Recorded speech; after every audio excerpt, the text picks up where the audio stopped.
സജിനി ഇവിടെ പരാതിയെക്കുറിച്ചൊക്കെ അറിയാമല്ലോ അല്ലേ? കുറേ കാര്യങ്ങളൊക്കെ അവർ പറഞ്ഞു. ഇപ്പം നിങ്ങളെ കുറ്റപ്പെടുത്തുക എന്നുള്ളതല്ല ഇവിടെ പ്രധാനപ്പെട്ട കാര്യം എന്ന് പറഞ്ഞാൽ അവരുടെ ഇന്നത്തെ അവസ്ഥയും അത് സംഭവിച്ച സാഹചര്യങ്ങളും കാര്യങ്ങളും ഒക്കെയാണ് പറഞ്ഞത്. മനസ്സിലായില്ലേ? ഇങ്ങനത്തെ ഒരു ഈ സ്ത്രീയും കുഞ്ഞുമുള്ള ഒരു മനുഷ്യനാണ്, ഭാര്യയും കുഞ്ഞുള്ള മനുഷ്യനാണെന്ന് അറിയാമായിരുന്നു സജിനി? അറിയില്ല, പറഞ്ഞിട്ടില്ല. ഞാനിപ്പോൾ എന്ത് ചെയ്യാൻ? കാരണം ഞാൻ അതിലും കഷ്ടത്തിലാണ് ഞാൻ ജീവിക്കുന്നത്. കാരണം ഞാൻ കൂലിപ്പണിക്ക് പോയി ഇന്ന് എൻ്റെ മോനെ +2 പോലും വിടാൻ നിവൃത്തിയില്ലാതെ ഞാൻ ഈ വർഷം സ്കൂളിൽ പോലും ചേർത്തിട്ടില്ല. അപ്പം ഞാൻ എന്ത് ചെയ്യണം? അവരുടെ പഠിത്തം കഴിഞ്ഞ് അത്രയുമായി, അവർക്ക് സ്വന്തം വീടുണ്ടെന്ന് പറയാം. ഞാൻ അന്ന് മുതൽ ഇന്ന് വരെ ഈ 18 വർഷം വാടകയ്ക്ക് താമസിക്കുന്നത്. അത് ഞാൻ പണിക്ക് പോയില്ലെങ്കിൽ വാടക കൊടുക്കാനില്ല. ജോലിക്കൊന്നും പോകത്തില്ല. ചിലപ്പോൾ പോകും, ചിലപ്പോൾ പോയാലും 100-200 രൂപ കൊണ്ടുവന്നാൽ പുള്ളിക്ക് സിഗരറ്റ് വലിക്കാനുണ്ട്. അപ്പം ഞാൻ എന്ത് ചെയ്യണം എന്ന് പറയാം. ഇന്നിപ്പോൾ 3 മാസമായി ഞാൻ വാടക പോലും കൊടുത്തിട്ട്. അതിനിടയിൽ ഇവർ 2-3 പ്രാവശ്യം വിളിച്ച് കോന്നിക്ക് വരണം ഈ ഒരാവശ്യം പറഞ്ഞ്. അപ്പോൾ ഈ എൽക്കാനാറ് വീട്ടിൽ പൈസയുടെ കാര്യത്തിന് അങ്ങനെയൊക്കെ പോകാൻ വേണ്ടിയിട്ട്. അപ്പോഴും ഞാൻ കടം പൈസ വാങ്ങിച്ചു, ഞങ്ങളുടെ ഹൗസ് ഓണറുടെ കയ്യിൽ നിന്ന് പൈസ കടം വാങ്ങിച്ചാണ് ഞാൻ ഇവർക്ക് പൈസ കൊണ്ട് കൊടുക്കുകയും പോയി ചെയ്തത്. എനിക്ക് ഇവർക്ക് അങ്ങനെ കൊടുക്കണ്ടെന്നോ ഇവരെ അങ്ങനെ ദ്രോഹിക്കണമെന്നോ ഉണ്ടെങ്കിൽ എനിക്ക് പോകേണ്ട കാര്യമില്ല. അപ്പോഴും എൻ്റെ മോനും ഞാനും കൂടെ പോയത്. ഇപ്പം 3 മാസമായി ഞാൻ വാടക പോലും കൊടുത്തിട്ട്. ഞാൻ എന്ത് ചെയ്യാനാ ഈ അവസ്ഥയിലിരിക്കുന്നു? കല്യാണം കഴിക്കാത്ത മനുഷ്യരെന്നും പറഞ്ഞാണോ? അതെ. എന്ത് ജോലി? ഇവരുടെ അച്ഛൻ ഞങ്ങളുടെ വീട്ടിൽ വന്നപ്പോഴും പറഞ്ഞിട്ടില്ല. അച്ഛൻ എപ്പോഴാ വന്നേ? നിങ്ങൾ ഒരുമിച്ച് താമസിക്കുമ്പോഴോ? ഒരുമിച്ച് താമസിക്കുന്നതിന് മുമ്പ്. അപ്പോഴും കല്യാണം കഴിഞ്ഞ കാര്യം പിന്നീടാണ് പറഞ്ഞത്. പിന്നീട് ഇവരുടെ 2ാമത് വീട്ടിൽ ഇവരുടെ അച്ഛൻ ഇതൊക്കെ അറിഞ്ഞു കഴിഞ്ഞു. എൻ്റെ ആങ്ങളെ ഇവരുടെ വീടിൽ ചെന്ന് അന്വേഷിച്ചപ്പം പറഞ്ഞതുപോലെ ഒരിക്കലും ശരിയാകത്തില്ല, പെങ്ങളെ കെട്ടിച്ച് കൊടുക്കരുതെന്ന്. അപ്പം അറിഞ്ഞു കഴിഞ്ഞപ്പോൾ ഇവർ 2ാമത് ഇവരുടെ അച്ഛൻ വീട്ടിൽ നിന്ന് പറഞ്ഞ് സുരിക്ക് കൊടുക്കാനുള്ള പ്രശ്നം തീർത്തിട്ട് നമുക്ക് കൊണ്ടുപോകാമെന്ന്. അതിനിടയ്ക്ക് ഒരു ദിവസം പുള്ളി വീട്ടിൽ അമ്മയ്ക്ക് കാണാനെന്ന് പറഞ്ഞ് എന്നെ വിളിച്ച സമയത്താണ് ഇവര് കേസ് കൊടുത്ത പോലീസുകാർ വന്ന് എന്നെ വീട്ടിൽ നിന്ന് പിടിക്കുന്നത്. പിന്നീടാണ് ഞങ്ങൾ ഒന്നിച്ച് താമസം തുടങ്ങിയത്. എന്റെ ജീവിതവും ഇങ്ങനെയായി. ഇനി ഞാൻ വേറൊരാളെ ഞാൻ തേടാനും പോയില്ല. അന്ന് തൊട്ട് ഇന്ന് വരെ ഒന്നിച്ച് താമസിക്കുന്നു. 17 വയസ്സുള്ള ഒരു മോനുണ്ട്, 16 വയസ്സ് കഴിഞ്ഞു. പക്ഷെ ഇത് അറിഞ്ഞതിന് ശേഷമെങ്കിലും സജിനി അവരുമായിട്ടുള്ള ബന്ധം ഏർപ്പെടുത്തിയിട്ടില്ല, അവർക്കൊരു കുഞ്ഞായി. ഇയാൾ കള്ളമാണ് പറഞ്ഞ അപ്പോഴെങ്കിലും നിങ്ങൾക്ക് ഇത് മനസ്സിലാക്കി തിരിച്ചു പോയിക്കൂടായിരുന്നു? അല്ല, ഞാൻ ആകെന്ന് പറഞ്ഞു. അത് കഴിഞ്ഞിട്ട് ഞാൻ എൻ്റെ വീട്ടിൽ പോയി നിന്നു. അപ്പം പുള്ളി താഴെ ഞങ്ങളുടെ അയൽവക്കത്തെ വീട്ടിലും വഴിയിലും ഒക്കെ വന്ന് നിന്ന് എന്നെ വിളിച്ച് അപ്പം എല്ലാം എൻ്റെ വീട്ടിൽ വഴക്കും പ്രശ്നങ്ങളുവാ എന്നെ ഒന്ന് വിളിക്കുന്നതിന്. അപ്പം ഞാൻ പറഞ്ഞു ഇനി മേലെ ഒന്ന് വിളിക്കരുത്, ഹരിഹരിയുടെ പാട്ടിന് പോകണം നോക്കണമെന്ന് പറഞ്ഞ് എന്നെ വീട്ടിൽ നിന്ന് എങ്ങും വിടാതെ എൻ്റെ വീട്ടിൽ തന്നെ നിർത്തി. ഈ പ്രശ്നങ്ങളെല്ലാം അവർ സഹിച്ചും ക്ഷമിച്ചും നിന്നു. അപ്പോഴും ഹരി പോകാൻ തയ്യാറില്ല. അത് കഴിഞ്ഞ് മോന് 2 വയസ്സായി കഴിഞ്ഞപ്പോഴും എന്നെ വീട്ടിൽ കൊണ്ട് നിർത്തി. ഹരി മാറണം, പിരിഞ്ഞ് പോകണമെന്നും പറഞ്ഞു. അപ്പോഴും ഹരി എന്ത് ചെയ്താൽ പോകത്തില്ല. കുഞ്ഞിനെ കാണാനാന്നും പറഞ്ഞു വരും വീണ്ടും. പിന്നെ ഒരു സമാധാനമില്ല. എൻ്റെ ആങ്ങളെ പിന്നെ അങ്ങ് വഴക്കും വേളാൻ തുടങ്ങിയപ്പോഴാണ് വീണ്ടും പിന്നെ എനിക്കൊന്നും വേണ്ട, ഞാൻ എന്തെങ്കിലും ചെയ്ത് എങ്ങനെയെങ്കിലും ജീവിച്ചോളാന്നും പറഞ്ഞ് വീട്ടിൽ നിന്ന് പോലും പോരുന്നത്. അത് കഴിഞ്ഞിപ്പം 14 വർഷത്തിന് ശേഷമാണ് ഇന്നിപ്പോൾ എൻ്റെ നാട്ടിൽ പോലും വന്ന് ഞാൻ താമസം തുടങ്ങിയത്. അതുവരെ എൻ്റെ വീട്ടുകാരും എനിക്ക് ഒരു ഇതുമില്ലാതെ ഞാൻ ആരെയും കാണുമോ എനിക്കൊന്നും ചെയ്യാതെ ഇത്രയും നാളും ജീവിച്ചത്. ഇപ്പം എനിക്കൊരു അസുഖം വന്ന് വയ്യാതെ വന്നപ്പോഴാണ് ഇപ്പം എൻ്റെ ആൾക്കാർ എന്നെ ഒന്ന് അന്വേഷിക്കുക പോലും ചെയ്യുന്നത്. എല്ലാം ഹരി കാരണമല്ലയോ? ഇയാളുടെ വീട്ടിൽ നിങ്ങളെ കൊണ്ടുപോയി താമസിപ്പിക്കാൻ കൊണ്ടുപോയിട്ട് എല്ലാവരും കൂടെ നാട്ടുകാരെല്ലാം പോലീസൊക്കെ വന്നല്ലോ, സ്റ്റേഷനിൽ പോയില്ലേ?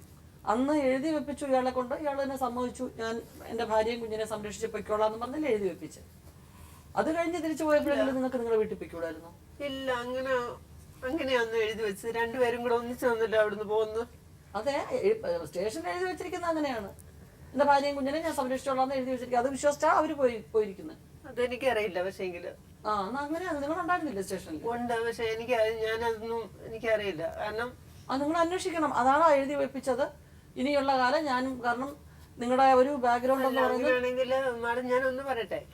ഇവരുടെ കൂടെ വന്ന അന്ന് എന്നോട് ഇതുപോലെ പറഞ്ഞു, നിങ്ങൾക്കും നമുക്ക് 2 കൂട്ടർക്കും പൈസ വാങ്ങിച്ച് പുള്ളിനെ ജയിലിലാക്കാന്നും പറഞ്ഞുകൊണ്ട് എന്നോട് പറഞ്ഞു. 2 കൂട്ടർക്കും വേണ്ട 50,000 രൂപ എന്നോട് അന്ന് ഇവരുടെ കൂടെ വന്നൊരു പാർട്ടിക്കാരന് 2 പേരിനോട് വന്നു പറഞ്ഞു. ഞാൻ പറഞ്ഞു എനിക്ക് എല്ലാം പൈസ വേണ്ട, ഒന്നും വേണ്ട, എന്നെ വെറുതെ വിട്ടാൽ മതി എന്നേ ഞാൻ അന്നും പറഞ്ഞുള്ളൂ. എൻ്റെ അച്ഛൻ വന്നപ്പോഴും പറഞ്ഞു ഞാൻ അവളെ കൊണ്ടുപോകത്തില്ല എന്ന് പറഞ്ഞു. ഞാനും അന്നേരം പറഞ്ഞു എൻ്റെ വഴിക്ക് വിട്ടേച്ചാൽ മതി, എനിക്ക് ആരുടെ കൂടെ പോകണ്ട എന്നേ ഞാൻ പറഞ്ഞുള്ളൂ. ഞാൻ ആരുടെ കൂടെ പോകണമെന്നും പറഞ്ഞില്ല. ഞാൻ അത് കഴിഞ്ഞും 2-3 പ്രാവശ്യം ഞാൻ വേണ്ടാന്ന് വെച്ച് പോയത്. ഇല്ല, നിങ്ങൾ 2 കൂടെ ഒരുമിച്ച് അങ്ങോട്ടാ പോയ? പിന്നെ സ്റ്റേഷനിൽ ഞങ്ങള് പിന്നെ ഇവരുടെ വീട്ടിൽ തന്നെ പോയി. അന്ന് വീട്ടിൽ ചെന്ന് കഴിഞ്ഞിട്ട് പിന്നെ ഞങ്ങള് കോഴിക്കോടിന് പോയി. അതാ ചോദിക്കുന്നത്. വേണ്ടാന്ന് പറഞ്ഞ് എന്നെ വെട്ടേച്ചാ മതി എന്ന് പറഞ്ഞിട്ട് പിന്നെ നിങ്ങൾ ഇത്രയും പുക്കാറുണ്ടായ സ്ഥലത്ത് നിങ്ങൾ പിന്നെയും വീണ്ടും അങ്ങനെ കൊണ്ടുപോയേ?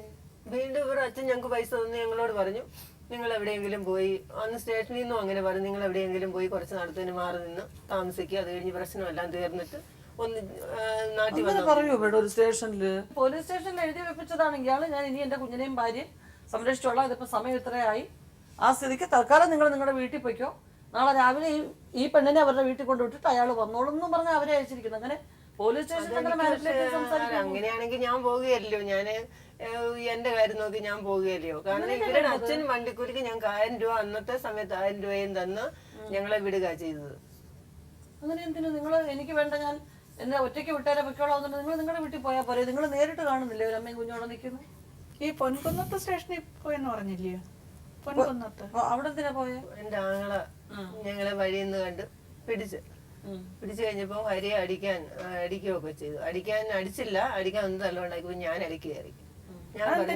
സഹോദരൻ അടിക്കാൻ ചെന്നത്? ഹരി എന്നെയും കൊണ്ട് പോയതിന്.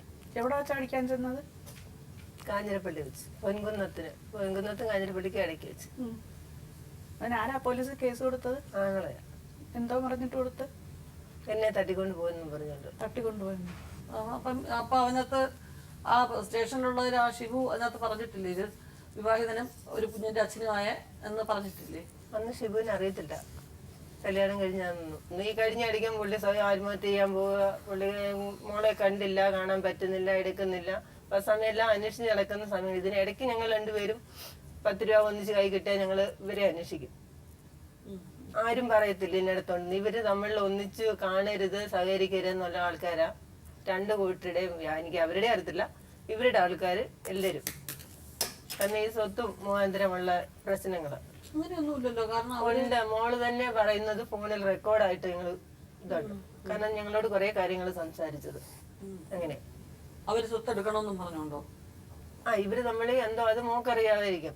കാരണം ഇവര് തമ്മിൽ ഒരിക്കലും ഒന്നിച്ച് സഹകരിക്കരുത്, ലോഹ്യമായിട്ട് പോകരുത് എന്നുള്ള രീതി എന്തോ ഉണ്ടെന്നും പറഞ്ഞ് കൊച്ചു പറയുന്ന ഉണ്ട്. അതുകൊണ്ടായിരിക്കാം, അതെന്തോ അത് കാണുമായിരിക്കാം. ഇപ്പം ഇവിടെ ഇപ്പൊ എല്ലാ കുഴപ്പത്തിന്റെയും കാരണക്കാരനാണ് ഈ ഹരിഹരൻ നായർ. നിങ്ങൾ നിങ്ങളുടെ കടമകള് കൃത്യമായിട്ട് ചെയ്തിരുന്നു എങ്കിൽ ഈ കോംപ്ലിക്കേഷൻസ് ഒന്നുമില്ല. കാരണം 2 സ്ത്രീകളും അഫക്റ്റഡ് ആണ്. അല്ല, ഞാനൊന്ന് പറയാൻ പാടും. കാരണം ഞാൻ അന്നും ഇന്നും പറയുന്നുണ്ട്, ഈ 10 സെന്റ് എഴുതാൻ പോകുന്ന സമയത്തും അച്ഛൻ ഞങ്ങളോട് പറഞ്ഞിരുന്നില്ല എന്റെ മോനുമെന്റ് എഴുതാനാ പോകുന്നത്. എല്ലാ മാസം സാധനം വാങ്ങിക്കാൻ ഞങ്ങൾ കോന്നിക്ക് വണ്ടിയായിട്ട് പോകും. അപ്പോൾ അച്ഛന് എന്നോട് ഭയങ്കര ഇഷ്ടമായിരുന്നു, അമ്മയ്ക്കും. അപ്പൊ ഞാൻ അതുപോലെ അവരെ നോക്കി, രണ്ടുപേരും കിടക്കുന്ന സമയത്ത് ഞാനാണ് സർവ്വതും നോക്കിക്കൊണ്ടിരുന്നത്. ആ സമയത്ത് അച്ഛന് ഒരിക്കൽ പറഞ്ഞു നമുക്ക് രാവിലെ കോന്നിക്ക് പോകണം, തലേന്നേ പറഞ്ഞു. ഞാൻ പറഞ്ഞു അപ്പോ അച്ഛൻ സാധനം എടുക്കാനാന്നുള്ള ഇതിൽ ഇരുന്ന് എഴുത്താരുടെ അടുത്ത് ഇരുന്ന് കഴിയുമ്പോഴാണ് നമ്മൾ അറിയുന്നത് 10 സെന്റ് ഞങ്ങൾക്ക് എഴുതാം. അപ്പോഴും ഞാൻ പറഞ്ഞ എന്താ ഇവർക്ക് ഒരു മോളുണ്ടല്ലോ. അപ്പൊ ഞാൻ പറഞ്ഞു അവരുടെ പ്രശ്നം തീർത്തു തന്നാ മതി, കാരണം മുമ്പ് കേസ് ഉണ്ടായത് നമുക്ക് അറിയാമല്ലോ. അപ്പോഴും ഞാൻ പറഞ്ഞു എനിക്ക് 1 സെന്റ് ഭൂമി പോലും തന്നില്ലെങ്കിലും എനിക്ക് ഒരൊന്നും വേണ്ട, പക്ഷെ എങ്കിൽ ഇവരുടെ പ്രശ്നം തീർത്തു തന്നാൽ മതി, നാളെ ഒരിക്കൽ ഇനി സ്റ്റേഷനിൽ കയറാനൊന്നും എനിക്ക് പറ്റില്ല എന്ന് പറഞ്ഞു. അപ്പം പറഞ്ഞു നീ അതറിയണ്ട, അവന്റെ പേര് സ്ഥലം കിടപ്പുണ്ടല്ലോ എന്ന് പറഞ്ഞു. പിന്നീട് അവിടെയുള്ള ഈ കേസും വഴക്കും ഇങ്ങനെ ഇത് വന്നപ്പോഴാണ് ഈ വസ്തു ഇങ്ങനെ ചെല്ലത്. ഞങ്ങൾ ആരും അതിലൊന്നും കൊണ്ടുപോയോ ഇന്നും ഞാൻ അവർക്കും ഒരു വിരോധവും ഇല്ല. ആ കുട്ടിക്ക് എഴുതി വെച്ചതിന്റെ പേരിൽ അവർക്ക് ഒരു ദുഃഖവും ഇല്ല. കാരണം അതിന് കൊടുക്കണമല്ലോ, കടമയാണ് അദ്ദേഹത്തിന്, അതിന് ഒന്നും വിരോധമില്ല. പക്ഷെ ഈ 23 സെന്റിന്റെ കാര്യം ഇന്ന് ഇവിടെ നമ്മുടെ ആൾക്കാർ അന്വേഷിച്ചപ്പോഴും ആ രജിസ്ട്രാറും ഈ ലക്ഷ്മണൻ നായർ എന്ന് പറഞ്ഞ വ്യക്തിയും പറയുന്നത് ആ പൈസ മുഴുവൻ ഇയാൾ വാങ്ങിച്ചുകൊണ്ട് പോയി എന്നാണ്. ഇതിനകത്ത് 75,000 രൂപ ഇല്ല മാഡം, ഒരിക്കലും അങ്ങനെ ഞാൻ അറിയാതെ എന്റെ കൂടെ അന്ന് തൊട്ട് ഇന്ന് വരെ ഉണ്ട്. ഉണ്ട്. ഇടയ്ക്ക് എവിടെയെങ്കിലും ജോലിക്ക് പോയാൽ തന്നെ ഹരിക്ക് അതിനുള്ള തന്നിടവും കഴിവുമില്ല. ഹരി ലക്ഷ്മണനാരുടെ അടുത്ത് പോകത്തില്ല, വിളിക്കത്തില്ല. ഞാനും കൂടെ അതല്ലെന്നുണ്ടെങ്കിൽ അത് ലീഗലായിട്ട് അത് ഇത് ചെയ്യാൻ പറ്റുമല്ലോ മാഡം. ഞാൻ 2-3 പ്രാവശ്യം പുള്ളിയെ വഴിവെച്ച് കണ്ട് സംസാരിച്ചതേ ഉള്ളൂ. പുള്ളി പറഞ്ഞു, ആദ്യം പറഞ്ഞു പൈസ അത് അറ്റാച്ച് ചെയ്തിരിക്കുന്നതാണ്, അത് ഈ കുഞ്ഞിന് മേയറാവുമ്പോൾ അതിനെയും വിളിച്ചു വരുത്തി പൈസ അവിടെ തരും, പിന്നെ നിങ്ങൾ തമ്മിൽ ഷെയർ ചെയ്യുക. പിന്നെ ലാസ്റ്റിൽ എൻ്റെ അടുത്ത് പറഞ്ഞു ആ കുഞ്ഞ് വരുന്ന സമയത്ത് ഈ 40,000 അതിൻ്റെ പലിശയും കൂടെ തരുന്നവൾ ഈ പ്രമാണത്തിൽ ചെയ്തു തരും. ലാസ്റ്റ് പറഞ്ഞ വാചകമാണ്. ഈ 40,000 നമ്മൾ വാങ്ങിച്ചിട്ടുണ്ടല്ലോ, SPTയുടെ പലിശ ഉൾപ്പെടെ ചേർത്ത് ആ 40,000 അതിൻ്റെ പലിശയും തരുമ്പോൾ ഈ പ്രമാണം തിരിച്ചെഴുതി തരാം. അതല്ല എങ്കിൽ 10 സെന്റും കൂടെ അവർക്ക് കൊടുത്താൽ തരാമെന്ന്. കാരണം ഒന്നിച്ച് കിടക്കുന്ന അളന്ന് തിരിച്ചിട്ടില്ലല്ലോ, ഒന്നിച്ച് കിടക്കുന്ന വസ്തുവാണ്. അതും ഈ കൊച്ചു പറയുന്നുണ്ട്, ദേവി പറയുന്നുണ്ട്, അതിപ്പോ സുകേഷിന്റെ പേരിലാ കരമടയ്ക്കുന്നത്. അതും ഇപ്പൊ അറിയത്തില്ല ഇനി എങ്ങനെ എന്താന്ന്. അങ്ങനെ വേറൊരാളുടെ പേരിലുള്ള അങ്ങനെ അടക്കാൻ ഇവര് പേപ്പർ കണ്ടു 23 സെന്റ് എഴുതി കൊടുത്തിട്ടുള്ളൂ. അതും ഈ കോടതിയിൽ നിന്ന് അറ്റാച്ച്മെന്റ് കിടക്കുമ്പോൾ എഴുതി കൊടുത്ത വസ്തുവാണ്. അപ്പൊ ഇവർക്ക് കിട്ടാനുള്ളത് ആ വസ്തുവിൽ നിന്ന് ഇപ്പൊ തന്നെ ഈടാക്കി എടുക്കാം. ഇനി ഈ കുട്ടിക്ക് മാരേജ് എക്സ്പെൻസ്, അത് പഠിക്കാനുള്ള ചെലവ് വേണം, എല്ലാം വേണം. അതിന് വേറെ കേസ് കൊടുക്കണം. എന്നിട്ട് ഈ വസ്തുവിൽ തന്നെ അറ്റാച്ച് ചെയ്ത് ആ എമൗണ്ട് നമുക്ക് ഈടാക്കി എടുക്കാം. അതുകൊണ്ടാണ് ആയിരിക്കണം ഈ പുള്ളി പൈസ തരാൻ വെച്ചോണ്ടിരിക്കുന്നത്. ഇതിന്റെ മണ്ടയ്ക്ക് ഒരു വിഷയം വരും, വേണേ ആ പൈസ എടുത്തിട്ട് ഇത് ചെയ്യാം. ഇതിനെല്ലാം കാലതാമസം വരും.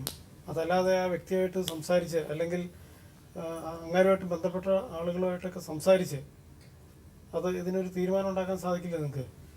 അതിനായി ഇപ്പം ഞാനോണം ഒരു പരാതി അവിടെ കൊടുത്തിട്ടുണ്ടല്ലോ. SP ഒരു പരാതി കഴിഞ്ഞ ദിവസം ഞങ്ങൾ കൊടുത്തായിരുന്നു. പക്ഷെ അതിനെ വിളിച്ചിട്ട് കാലിൽ പ്ലാസ്റ്റർ എടുക്കാഞ്ഞുകൊണ്ട് സെപ്പറേറ്റ് സൂട്ട് ഫയൽ ചെയ്ത് അതിന്റെ അകത്തൊരു വിധി വരുമ്പോഴേക്കും കാലതാമസം വരും. അദ്ദേഹം പറയുന്ന 10 വർഷം കഴിഞ്ഞു സംഗതി നടന്നിട്ട്. അന്ന് ഇയാൾ പൈസയായിട്ട് വാങ്ങിച്ചതാണ് കയ്യിൽ നിന്ന്. പിന്നീട് ഇന്ന് വരെ അവർക്ക് അതിനകത്ത് പൈസ തരാത്ത ഒരു സംഗതിയാണെന്നുണ്ടെങ്കിൽ അന്നേ ഇവര് അതിന് ഫർദർ കേസിലായി മുമ്പോട്ട് പോകുമായിരുന്നു. ഇത് വാങ്ങിച്ചതാണ്. അല്ല, അത് പറഞ്ഞിട്ട് കാര്യമില്ല. ഈ കോർട്ട് അറ്റാച്ച്മെന്റ് ഉണ്ട്, ഇവർക്ക് മെയിന്റനൻസ് കിട്ടാൻ അർഹതയുള്ള പ്രോപ്പർട്ടി ആണെന്ന് അറിഞ്ഞുകൊണ്ട് അയാൾ വാങ്ങിച്ചേക്കുന്നത്. അപ്പൊ ആ പ്രമാണം സെറ്റിസൈഡ് ചെയ്യാം നിയമപ്രകാരം. അത് അയാൾ എന്തോ പറഞ്ഞിട്ടും കാര്യമില്ല. 10 പറഞ്ഞാലും 20 കൊല്ലം ആയാലും ഒരു കുഴപ്പമില്ല. ഇവർക്ക് വേണ്ടി അത് ചെയ്യണം. അത് നിങ്ങൾ കേസിന് പോകണം. ഡീറ്റെയിൽസ് എഴുതിയ ആളെന്ത് വേണം? ഞാൻ എവിടെ വേണേലും ഞാൻ പൈസ തന്നിട്ടില്ല എന്നുള്ളവരെ ഞാൻ പറയാം. കാര്യം അന്ന് അവിടെ വെച്ചാണ് ആ പുള്ളി സംസാരിച്ചത്. അപ്പൊ ലാസ്റ്റ് അവിടെ വെച്ചൊരു വിഷയം ഉണ്ടായി ഈ പൈസ തരാവുന്നപ്പം. അപ്പൊ പുള്ളി പറഞ്ഞു, എടാ ഇവനെ നീ എവിടെ പോയി? ഇപ്പൊ ഈ 3 മാസത്തിന് മുന്നേ ഞാൻ വിളിച്ച് പറഞ്ഞു, നീ എവിടെ പോയാലും ഞാൻ ഞാൻ പറയാം അന്ന് ഈ പൈസ തന്നിട്ടില്ല എന്നുള്ളവരെ. രാശി ആദ്യമായിട്ടൊരു പ്രമാണം എഴുതുക നമുക്ക് അറിയത്തില്ല. രജിസ്ട്രാർ എടുത്ത് ചെന്നപ്പം പുള്ളി പ്രമാണം വാങ്ങിച്ച് ഒപ്പിടിച്ചു കൊടുത്തു വിട്ടു. ഇപ്പം ഈ ഇതായി കഴിഞ്ഞപ്പോൾ ആൾക്കാർ പറയുന്നു രജിസ്ട്രാർ നമ്മളടുത്ത് ചോദിക്കണം പൈസ കിട്ടിയതാണോ, ഇടപാട് തീർന്നതാണോ എന്ന് ചോദിക്കണം. നമ്മൾ ആദ്യമായിട്ട് എനിക്ക് കോടതി പൈസ അടയ്ക്കാൻ പോവുകയും ചെയ്യണം. നമ്മുടെ ഈ ആവശ്യം അതിനെനിക്ക് 40,000 തന്നുള്ളെന്ന് പറയുമ്പോൾ ഹരി ആത്മഹത്യ ചെയ്യാൻ പോകുന്നു, റോഡിൽ കിടന്ന് അനുസരിക്കുന്നു, വണ്ടിയുടെ മുന്നിൽ ചാടാൻ പോകുന്നു, വല്ലാത്ത ബഹളം, ആകെ ഇച്ചിരി ഇല്ലാത്തൊരു കുഞ്ഞ്. ഞാൻ ഇതിനെ കൊണ്ട് എന്ത് ചെയ്യാൻ പറ്റും? ആത്മഹത്യ ചെയ്യാൻ പോവാന്ന് പറയുന്നുണ്ട് എപ്പോഴും ഇങ്ങനെ പറയും. ഈ കഴിഞ്ഞ ആക്ച്വലി എന്താ പ്രശ്നം എന്ന് പറയാം, ഇവർ രണ്ടുപേരും പറയുമ്പോ ഇവരുടെ സ്വന്തം കാര്യം പറയുന്നുള്ളൂ, കുട്ടികളുടെ കാര്യം ആരും പറയുന്നില്ല. ഇല്ല, ഇപ്പൊ എന്റെ മോന്റെ കാര്യം പറഞ്ഞല്ലോ. മോൻ അറ്റ്ലീസ്റ്റ് നിങ്ങൾ അച്ഛനും അമ്മയുടെയും കൂടിയാണ് വളർന്നത്. ഈ കുട്ടിക്ക് അത് കിട്ടിയിട്ടില്ല, അതുപോലും കിട്ടിയിട്ടില്ല. പിന്നെ ആ കുട്ടി അവിടെ അഡോൾസന്റ് ഏജിലാണ്. അല്ല, ഞാൻ പറയട്ടെ മാഡം, മോനെ അച്ഛന്റെ അമ്മയുടെയും കൂടെയാ വളർന്നതെന്ന് അങ്ങനെ പറയാം. കാരണം അവൻ പകുതി സമയങ്ങളില് ഹോസ്റ്റലിൽ നിന്നാണ് വളർന്നത്. കാരണം എന്താന്ന് വെച്ചാൽ സ്വന്തമായിട്ടൊരു വീടില്ല. ഏതെങ്കിലും വീടില്ലെങ്കിലും അച്ഛന്റെ അമ്മയുടെയും പ്രൊട്ടക്ഷനിലും ലവും ആ കുട്ടിക്ക് കിട്ടുന്നുണ്ട്. ഈ കുട്ടിയുടെ കാര്യമോ?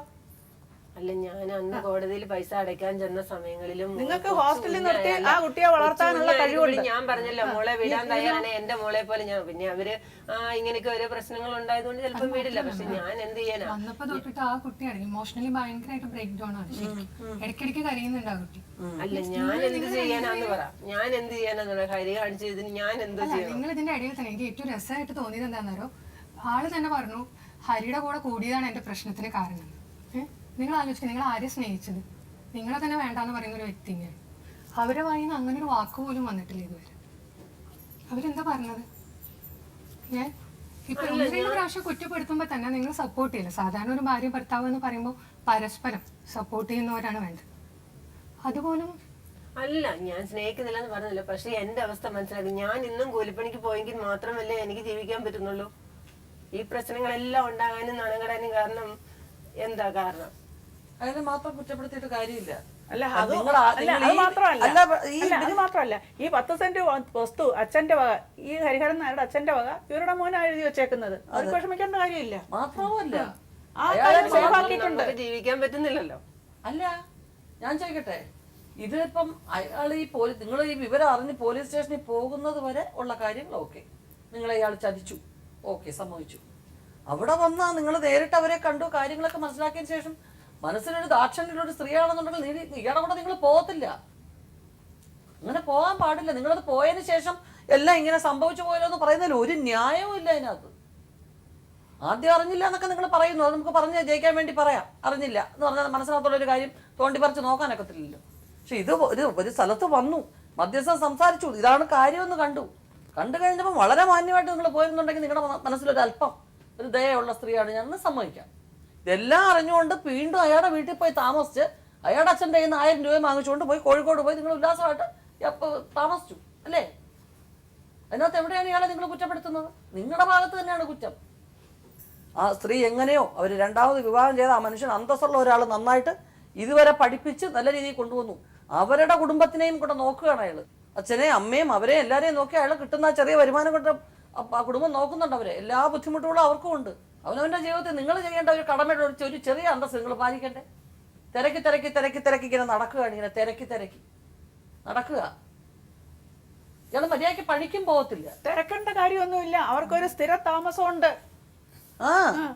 അവരവിടെ അവരുടെ കുടുംബത്തിലാണ് താമസിക്കുന്ന, എല്ലാ കാര്യങ്ങളും അറിയാം നിങ്ങൾക്ക്.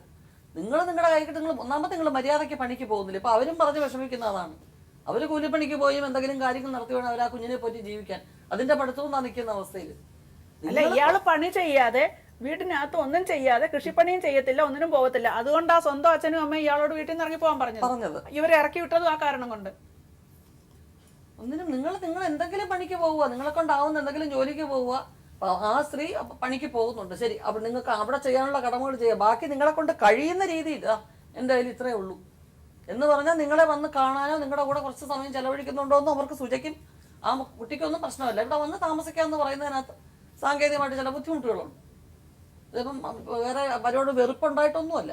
അവരോട് ഒരു വെറുപ്പായിട്ടോ അവരെക്കുറിച്ച് വേറൊരു അഭിപ്രായം അവർ പറഞ്ഞിട്ടില്ല, അവർ പറയുമില്ല. സംഭവങ്ങളെല്ലാം കഴിഞ്ഞു. ഇനി അങ്ങോട്ടുള്ളതിന് നിങ്ങൾ ചെയ്യേണ്ട കടമ ചെയ്തേ ഒക്കൂ.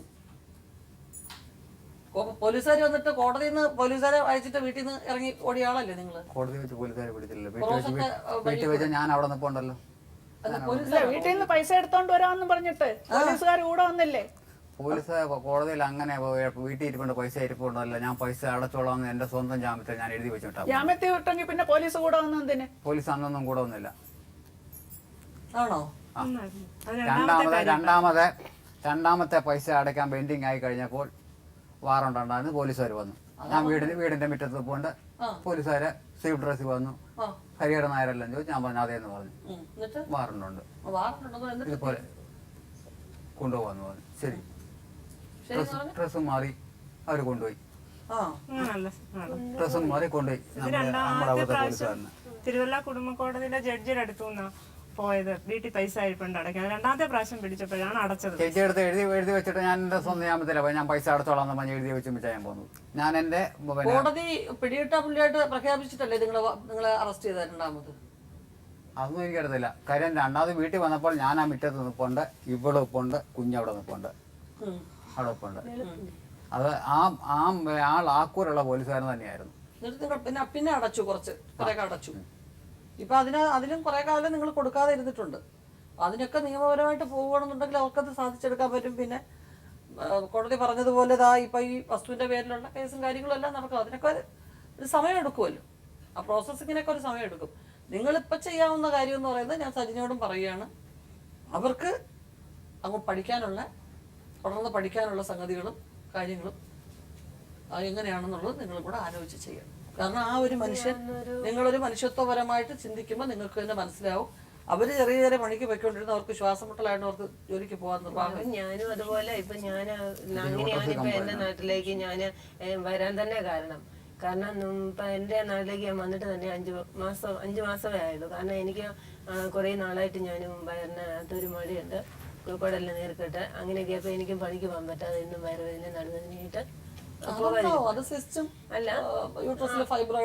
അല്ല. അങ്ങനെ ഉള്ള ഒരു സ്ഥിതിക്ക് ഞാനിപ്പോ ഇങ്ങനെ വാടക പോലും കൊടുക്കാതിരിക്കുന്ന സമയത്തുകളിൽ ഞാൻ എങ്ങനെ പിന്നെ കഴിവിന്റെ പരമായി ഞാൻ ഈ ഇടയ്ക്ക് തന്നെ കടം പൈസ വാങ്ങിച്ചാണ് ഇവര് വിളിക്കുന്ന സമയങ്ങളിലൊക്കെ പോയതും വന്നു. ആ പൈസ പോലും കൊടുക്കുന്നതിന് മുന്നെയാണ് ഹരിക്ക് ഇപ്പൊ ഈ ആക്സിഡന്റ് ഉണ്ടായത്. ആക്സിഡന്റ് ഉണ്ടായി കഴിഞ്ഞപ്പോ ആണെങ്കിൽ ഇപ്പൊ ഞാൻ മാത്രം ഇപ്പൊ തന്നെ 40,000-40,000 രൂപയോളം എനിക്ക് ആയിരിക്കുന്ന ഒരു ഇതാ. ആരും ഹരിയെ നോക്കാനില്ല, എനിക്ക് കളയാൻ പറ്റുമോ? ഈ ഒരു അവസ്ഥയിൽ ഇങ്ങനെ വന്നെന്നും പറഞ്ഞുകൊണ്ട് എനിക്ക് വഴിയിൽ തള്ളിക്കളയാം, അല്ലെ ഇതിൽ ഒരു ആശ്രയം കൊണ്ടിട്ടേച്ച് പോകാൻ പറ്റുമോ? പറ്റത്തില്ല. തലയ്ക്കാണെങ്കിൽ നല്ല പൊട്ടല്, ഇത് മൂന്നാം പൊക്ക, ഒരു ബോധം പോയി, ഉടനെ ബോധം വീണ ഉടനെ വെച്ച് കുഞ്ഞു വന്നു. അല്ല അന്നും ആക്സിഡന്റ് ഉണ്ടായെന്ന് പറഞ്ഞ് ഞാൻ വിളിച്ചു പറഞ്ഞു എങ്ങനെയുണ്ട് എന്താ സംഭവിച്ചത്. എന്തിനാ വിളിച്ചു പറഞ്ഞത്? എന്തിനാ? അല്ല ഫോർ സപ്പോർട്ട് അല്ല, അതുകൊണ്ടല്ല. കാരണം ഞാൻ എന്തെങ്കിലും മറ്റു ചെയ്തതാ. കാരണം ഈ വസ്തുവിന് വേണ്ടിയിട്ടൊക്കെ കഴിഞ്ഞ ദിവസങ്ങളിൽ ഞങ്ങൾ പോക്കും വരവും ഒക്കെ ചെയ്ത് കഴിഞ്ഞിട്ട് ഇവര് പറഞ്ഞു 10 സെന്റ് പണയം വെച്ചേച്ച് പൈസ കൊടുക്കണമെന്ന് പറഞ്ഞു. അപ്പൊ ഇവര് തമ്മിൽ അവിടെ കിടന്ന് എന്തോ വഴക്കുണ്ടാക്കിയെന്ന് വന്നാ എന്നോട് പറഞ്ഞത്. എനിക്കറിയില്ല, ഞാൻ കൂടില്ലായിരുന്നു. ഇങ്ങനെ എന്നോട് വന്ന് പറഞ്ഞു, ഇനി മേലെ ഫോൺ വിളിച്ചു കഴിഞ്ഞാൽ നീ സംസാരിക്കാൻ പോയിക്കരുത്, ഇങ്ങനെയൊക്കെ പറഞ്ഞു. അത് എങ്ങനെ നടക്കുന്ന കാര്യങ്ങളാ എന്ന് എന്നോട് പറഞ്ഞു. അതുകൊണ്ട് ഞാൻ ഈ ഒരു ഇതെന്റെ മനസ്സിലുള്ളതുകൊണ്ട്, കാരണം ഈ ഒരു വിഷയം കൊണ്ട് ഞാൻ ഹരിയ എന്തെങ്കിലും ചെയ്തു തന്നെ ഇവര് പറയും. അത് പേടിച്ചിട്ട് ഞാൻ പറഞ്ഞു. ഞാൻ അന്നേരം ഈ മെമ്പറോട് ഇങ്ങനെ തന്നെ ഞാൻ പറഞ്ഞു, കഴിഞ്ഞ ദിവസം ഇവര് നമ്മൾ വഴക്കിട്ടാണ് പോകുന്നത്, അതുകൊണ്ട് നാളെ ഇനി എന്തെങ്കിലും ഒരു പ്രശ്നം ഹരിക്ക് സംഭവിച്ചു കഴിഞ്ഞാൽ ഞാൻ മറ്റെന്തെങ്കിലും ചെയ്തു തന്നെ ഇവര് പറയും. അതുകൊണ്ട് ഹരിക്ക് ഇങ്ങനെ ഒരു ആക്സിഡന്റ് ഉണ്ടായി, നടന്നു പോയപ്പം ബൈക്ക് ഇടിച്ചതാണ്. ഈ വിവരം അവരോട് മോളോട് പറഞ്ഞേക്കണമെന്നേ ഞാൻ പറഞ്ഞുള്ളൂ. അതും നേരിട്ട് ഞാൻ വിളിച്ച് പറഞ്ഞില്ല. പറഞ്ഞു ഞാൻ ഫോണിൽ കൂടെ സംസാരിച്ചു കഴിഞ്ഞ് ഹരി മൂന്നാം പൊക്കം ബോധം വീണപ്പം ചോദിച്ചു കുഞ്ഞു വന്നോ എന്നോട് ചോദിച്ചു. അപ്പൊ ഞാൻ പറഞ്ഞു ഞാൻ വിളിച്ചറിയിച്ചിട്ടുണ്ടായിരുന്നു, ഇതുപോലായിരുന്നു എന്ന് പറഞ്ഞു. പിന്നെ അതിന്റെ ഒരാഴ്ച കഴിഞ്ഞപ്പോഴത്തേക്കിന് അവിടെ ഒരു ലോക്കൽ സെക്രട്ടറി എന്ന് പറഞ്ഞ 2 പേര് അവിടെ വന്നു, ഇവര് കത്ത് കൊടുത്തിട്ടാന്നും പറഞ്ഞു. അപ്പോഴും ഞാൻ പറഞ്ഞു ഈ പൈസ ഇങ്ങനെ കിട്ടാനുണ്ട്, ഹരിക്ക് ഇപ്പൊ ഇതുപോലെ വയ്യായിരിക്കുന്ന സമയം ഇപ്പൊ എന്റെ കയ്യിൽ ഒരു നിവൃത്തിയുള്ളതല്ല.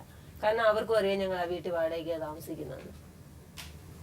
പിന്നെ 10 രൂപ നമ്മുടെ ഇല്ല, നമ്മൾ എങ്ങനെ കൊടുക്കും? അല്ല അപ്പൊ അവരൊക്കെ ലീഗലായിട്ട് പോട്ടെ, പോകുമ്പോ അല്ലാതെ എനിക്ക് ഇപ്പൊ ഈ വീട് തന്നെയാണെന്ന് ഇനി ഇതെല്ലാം അറിഞ്ഞു കഴിയുമ്പോ എല്ലാരും മാറണമെന്ന് തന്നെ പറഞ്ഞു കഴിഞ്ഞാൽ എനിക്ക് യാതൊരു നിവൃത്തിയില്ലായിരിക്കും സമയമാണ്. നിങ്ങളുടെ വീട്ടിൽ നിന്ന് നിങ്ങൾക്ക് ഇല്ല. കാരണം ഈ ഒരു പ്രശ്നം കൊണ്ട് സുജ ഒരുപാട് എഴുത്തുകൾ പ്രാഗി എന്റെ കുടുംബം നശിച്ചു പോകുള്ളെന്നും പറഞ്ഞ് ഒത്തിരി എഴുത്തുകൾ അങ്ങനെ എഴുതി അയച്ചു. കാരണം അതിന്റെ ഒന്നും ആവശ്യമുള്ളതല്ല. കാരണം എന്നെ പറഞ്ഞാലും എന്റെ കുടുംബത്തെ പറഞ്ഞ കാര്യമില്ലല്ലോ. അവര് കെട്ടിച്ചു വിട്ടതല്ലല്ലോ എന്നെ, അല്ലെ ഹരിയുടെ കൂടെ കെട്ടിച്ചു വിട്ടെങ്കിൽ സുജിക്ക് അത് പറയാം. പിന്നെ എന്റെ ആങ്ങളെ നിരന്തരം പിന്നെ എന്തുവാ ഓരോ സഹാക്കളാണ്, പഠിപ്പിക്കുന്ന സാറാണ്, അങ്ങനെ ഇങ്ങനെയാന്ന് പറഞ്ഞുകൊണ്ട് പല ഫോണുകളെല്ലാം ആങ്ങളെ വിളിപ്പിച്ചു. അപ്പൊ അതിനെല്ലാം വഴക്കുണ്ടാക്കുന്ന അവര് വന്നിട്ട് ഞങ്ങളോട് കൊച്ചിനോട് പറ, 3 പേരുണ്ട്, 3 പേരുടെ നമ്പറും കയ്യിലുണ്ട്. ഇവർക്ക് നേരത്തെ ഞങ്ങളെ വിളിച്ച് സംസാരിക്കരുതോ? വിളിച്ചോണ്ട് വരുന്നല്ലേ സ്നേഹമായിട്ട്. അവർക്ക് പൈസ കൊടുക്കുന്നില്ല, അവരുടെ സ്വത്തുക്കളും പൈസയും എല്ലാം ഞങ്ങൾ കൊണ്ടുവന്നു, ഞങ്ങൾ സ്വന്തമായിട്ട് വീട് വാങ്ങിച്ച് താമസിക്കുക. അവർക്കും അറിയാം, അവനും അറിയാം. കാരണം ഞാന് വാടകയ്ക്കാണ് താമസിക്കുന്നത്. ഇതുപോലെ അന്ന് കഴിഞ്ഞ ഇടയ്ക്ക് എനിക്ക് തീരെ സുഖമില്ലാതെ ഞാൻ 1 മാസത്തോടും കിടപ്പ് ആയിരുന്നു. എനിക്ക് എഴുന്നേറ്റങ്ങനൊന്നും ചെയ്യാൻ പറ്റാതെ. അപ്പോഴാണ് അച്ഛനെ കൂടെ വീടിപ്പം പറഞ്ഞ്, എന്നാലും അങ്ങനെ വരവും പോക്കൊന്നുമില്ല, എവിടെയെങ്കിലും വന്ന് വാടകയ്ക്ക് താമസിക്കും, ഞങ്ങളെയും കൂടെ ഒരു കണ്ണും പെടുത്താണല്ലോ, ഹരി ജോലിക്കും പോകുന്നില്ല എന്നും പറഞ്ഞു. കാരണം ഹരി 2 മാസം കൊണ്ട് ഒന്നിനും പോകുന്നില്ല, പോകാതിരിപ്പ്. അപ്പൊ എനിക്ക് പഠിക്കും. അതിനു മുമ്പ് എന്ത് ജോലിക്ക് പോകും? ഇടയ്ക്കൊക്കെ വണ്ടിയെ പോകും, ബസ്. ഇടയ്ക്ക് മാത്രം പോകുന്നത്? അത് ചില സമയങ്ങളിൽ ബസ് കണ്ടക്ടർ ആയിട്ട് പോകും. ചിലപ്പം അല്ല, ചില സമയം ചെന്നാലും ആരെങ്കിലും ജോലി കൊടുക്കോ ബസ്സില്? അത് ഒരാഴ്ച പോയി കഴിഞ്ഞ് പിന്നെ പോവുകയല്ല. അതെന്താ കാരണം? വല്ലപ്പോഴും ചെന്നാൽ ഏതെങ്കിലും ബസ്സിൽ ആരെങ്കിലും ജോലി അങ്ങനെ കയറും. കയറി കഴിഞ്ഞ് പറയും ഇനി പഴയ ആള് തന്നെ കയറി, അതുകൊണ്ട് ഇനി കുറച്ച് ദിവസം ഇല്ല. ചിലപ്പോ പറയും, ചിലപ്പോ അതും പറയുക. എന്തുകൊണ്ടാണ് നിങ്ങൾ ജോലിക്ക് പോകാത്തപ്പോ? അവര് സുജയും പറഞ്ഞ അതാണ്, നിങ്ങൾ പണിക്ക് പോകത്തില്ല, 15 ദിവസം പോയാൽ 15 ദിവസം പോകും. കാരണം ഞാൻ ഇവരുടെ വീടിന്റെ പെരുമ്പാറ തന്നെ ഇവരുടെ വീടിന്റെ അടുത്ത് വരെ ചെന്ന് പണി ചെയ്തപ്പോഴും അപ്പോഴും എന്നെ അറിയില്ല. ഞാനപ്പോ ഇവരുടെ പേരും അഡ്രസ് ചെയ്ത് പറഞ്ഞ് ഞാൻ തിരക്കി. അപ്പൊ പറഞ്ഞ് അവര് ഇവിടുന്ന് വിറ്റുപോയി, നാളുകളായി. അപ്പൊ ഞാൻ ഇങ്ങനെ പറഞ്ഞ പേരോട് ചോദിച്ചു, ഹരിഹരനാറ ഞാൻ പറഞ്ഞു അന്നൂന്ന് പറഞ്ഞു. അപ്പൊ എന്നോട് ചോദിച്ചായ അപ്പൊ പഴയ രീതി തന്നെ അല്ലയോ എന്ന് ചോദിച്ചു. അപ്പൊ പിന്നെ ഞാൻ എന്തോ അല്ല അവരും പറഞ്ഞു ആ സമയത്ത് ഹരിഹരനായ നിങ്ങള് ഇനി മര്യാദക്ക് ജോലിക്ക് പൊയ്ക്കൂടെ നിങ്ങൾക്ക്? ഇപ്പൊ പറയുന്നുണ്ട് ഒന്ന് കാലയില് ഇപ്പൊ ഒരാഴ്ച ആയതേ ഉള്ളു പ്ലാസ്റ്റർ എടുത്തിട്ട്. അപ്പൊ പറയുന്നു ഇനി എനിക്ക് അതിൽ ഒരു കടയിലെങ്കിലും പണി വാങ്ങിച്ചു തന്നാൽ ഞാൻ പോകാം. മോൻ ഒരു കടയിൽ ജോലിക്ക് പോയാണ് ഇപ്പൊ സത്യം പറഞ്ഞ ഈ പൈസയൊക്കെ ഒന്ന് അങ്ങോട്ടും ഇങ്ങോട്ടും ഒക്കെ ഒന്ന് പോകാനും വരാനും ഒക്കെ ഉള്ള പൈസ. പഠിക്കുന്ന ഒരു കുട്ടിയല്ലേ അതിനെ.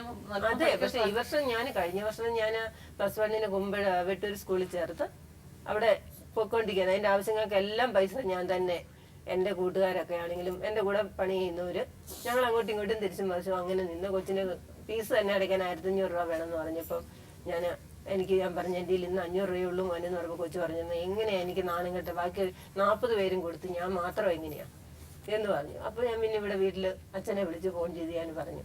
അപ്പൊ അച്ഛൻ പറഞ്ഞു നീ അങ്ങോട്ട് വരണ്ട, ഞാൻ വണ്ടിയെ പൈസ കൊടുത്തു വിടാന്ന് പറഞ്ഞു. വണ്ടിയിൽ 1000 രൂപ കൊടുത്തു വിട്ട് ഹരി തന്നെ ചെന്നാണ് റാന്നി ചെന്ന് പൈസ വാങ്ങിച്ചു. അന്ന് ഞാൻ ചിറ്റാറില്ല ഞങ്ങൾ താമസം. ഇവിടെ കാഞ്ഞിരപ്പള്ളിക്ക് ഞങ്ങൾ വന്നിട്ടില്ല, താമസമായില്ല. കഴിഞ്ഞ വർഷം 4 മാസം 5 മാസം ആകുന്നുള്ളൂ ഇപ്പൊ ഇങ്ങോട്ട് കാഞ്ഞിരപ്പള്ളി ഞങ്ങൾ താമസം മാറിയിട്ട്. പക്ഷെ ഇവരുടെ വിചാരം എന്ന് വെച്ച് കഴിഞ്ഞാൽ ഞങ്ങൾ അവിടെ സ്വന്തം സ്ഥലം വാങ്ങിച്ച് ഈ വസ്തുവിന്റെ പൈസ വാങ്ങിച്ച് സ്വന്തം സ്ഥലം വാങ്ങിച്ച് താമസിക്കുക എന്നും പറഞ്ഞാൽ ഈ വഴക്കുകൾ മുഴുവൻ നടക്കുന്നു. ഞാൻ അങ്ങനെ പറഞ്ഞിട്ടില്ല മാം. ഞാൻ അന്നേരവും മാമിനോട് പറഞ്ഞത് അവരാ പൈസ വാങ്ങിച്ചെങ്കിൽ അവർക്ക് വാടക വീട്ടിൽ കിടക്കേണ്ട കാര്യം ഉണ്ടോ എന്ന് തന്നെയാണ് ഞാൻ മാമിനോട് ചോദിച്ചത്. സജീവ് ഒരു കാര്യം മനസ്സിലാക്കുക, ആ കുട്ടി ഇവിടെ ആദ്യം വന്നത് കാര്യങ്ങൾ പറഞ്ഞപ്പോ എടുത്തു പറഞ്ഞൊരു കാര്യം, ഒരിക്കലും എൻ്റെ അച്ഛനത് വാങ്ങിച്ചിരിക്കില്ല മാഡം. കാരണം അങ്ങനെയാണെന്നുണ്ടെങ്കിൽ ഇങ്ങനെ വാടക വീട്ടിൽ ഇങ്ങനെ ബുദ്ധിമുട്ടി താമസിക്കേണ്ട കാര്യമില്ല. ഇത് എൻ്റെ അച്ഛനെ പറ്റിച്ചതാണ്. ചിലപ്പോ അപ്പൊ ഞാൻ ചോദിച്ചു, നിങ്ങളുടെ പേരിലുള്ള അച്ഛൻ്റെ പേരിലുള്ള വസ്തു നിങ്ങളെ കൂടെ വിളിക്കാത്ത എന്താ എന്ന് ചോദിച്ചപ്പോൾ അതറിയത്തില്ല. ചിലപ്പോൾ ഞങ്ങൾ അറിയാതെ ഈ 40,000 രൂപ സെറ്റിൽ ചെയ്തിട്ട് ബാക്കിയുള്ളത് അച്ഛൻ കൊണ്ടുപോകണമെന്ന് വിചാരിച്ചോ നിങ്ങൾക്ക് അറിയില്ല. ഞങ്ങളെ അറിയിച്ചില്ല. പക്ഷെ ഇത് പറ്റിച്ചതാണ്. നിങ്ങൾ വാടക വീട്ടിൽ ബുദ്ധിമുട്ടി താമസിക്കാണെന്നൊക്കെ തന്നെ അവര് ഒന്നും അനാവശ്യമായിട്ടുള്ള ഡ്രാമ ഒന്നും പറഞ്ഞിട്ടില്ല. ആ കുട്ടി ഇവിടെ വന്ന് പരാതിപ്പെട്ടതിന്റെ കാര്യം പഠിക്കണമെന്ന് ആഗ്രഹമുണ്ട് എനിക്ക്. അത് ചെയ്തു കൊടുക്കേണ്ട ഉത്തരവാദിത്തപ്പെട്ട ആളാണ് നിങ്ങൾ. എനിക്കും എന്റെ മോനെ പഠിപ്പിക്കണം ആഗ്രഹമില്ലയോ? അവനെ +1 ആയതല്ലേ ഉള്ളൂ. +2 ഈ വർഷം +2 വിടേണ്ട കുട്ടിയല്ലയോ? അല്ല, അത് നിങ്ങളുടെ കാര്യം നിങ്ങൾ സംസാരിക്കുന്നതെന്ന് പറയാൻ നിങ്ങളുടെ കാര്യം. ഞാൻ സംസാരിക്കുന്ന ആ കുട്ടിയുടെ അച്ഛനോടാണ്. മനസ്സിലായില്ലേ? അതൊരു പെൺകുട്ടി, അത് ഇതുവരെ വേറെ ഒരു പൈസ പോലും കൊടുക്കാതെ പഠിപ്പിച്ചു. മാം, ഞാൻ തന്നെ ട്യൂഷൻ പഠിപ്പിച്ചാണ് ഞാൻ കോളേജിൽ പോയിക്കൊണ്ടിരുന്നത്. ഞാൻ കോളേജിൽ നിന്ന് വന്നിട്ട് ഉടനെ പിള്ളേർ വരും, അവരെ ട്യൂഷൻ പഠിപ്പിച്ച് കിട്ടുന്ന പൈസ കൊണ്ടാണ് ഞാൻ കോളേജിൽ പോകുന്നതും എൻ്റെ കോളേജിലെ ഫീസ് അടയ്ക്കുന്നതും. അല്ലാതെ വേറെ ആരും എനിക്ക് തരുന്നില്ല. മാം ഒന്ന് ആലോചിച്ച് നോക്ക്, ഞാൻ അയാളോട് പറയാൻ പറ്റുമോ എന്നെ കൂടെ പഠിപ്പിക്കണം? അയാൾക്ക് ആദ്യത്തെ വകയിൽ ഒരു മോളുണ്ട്, അതിൻ്റെ ഇളയതൊരു കുഞ്ഞുണ്ട്.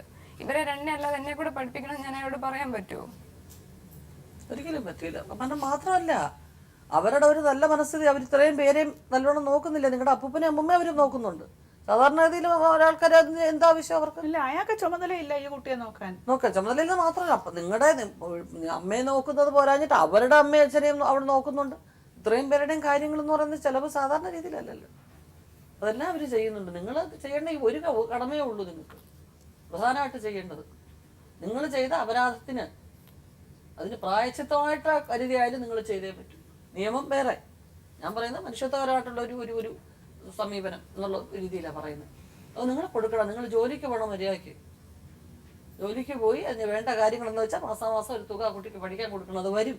നിങ്ങളെ കാണാൻ വരാനോ നിങ്ങളോട് സ്നേഹക്കുറവൊന്നുമില്ല. അതും വിഷമിക്കുന്നതെന്ന് പറഞ്ഞാൽ ഇത്രയും വർഷത്തിനിടയ്ക്ക് ഞങ്ങളെ വന്നൊന്ന് കാണണം, എന്നെ വന്നൊന്ന് കണ്ട് തിരക്കണമെന്ന് എൻ്റെ അച്ഛന് തോന്നിയില്ലല്ലോ. പലരോടും നമ്പർ വാങ്ങിച്ചൊക്കെയാണ് ഞാൻ കണ്ടുപിടിച്ച് ഞാൻ പിന്നെ വിളിച്ചത്. എന്നിട്ട് മാം നേരായ വഴിക്ക് വരത്തില്ല. അതുപോലെ ആ സമയത്ത് എനിക്ക് കല്യാണ ആലോചന ഉണ്ടായിരുന്നു. അപ്പം ഞാൻ പറഞ്ഞു, എത്ര കല്യാണത്തിന് പോയാലും എൻ്റെ അച്ഛന് ദക്ഷിണ കൊടുക്കാതെ ഞാൻ കല്യാണത്തിന് വരത്തില്ല എന്നുള്ള രീതിയിലാണ് ഞാൻ വിളിക്കുന്നത്.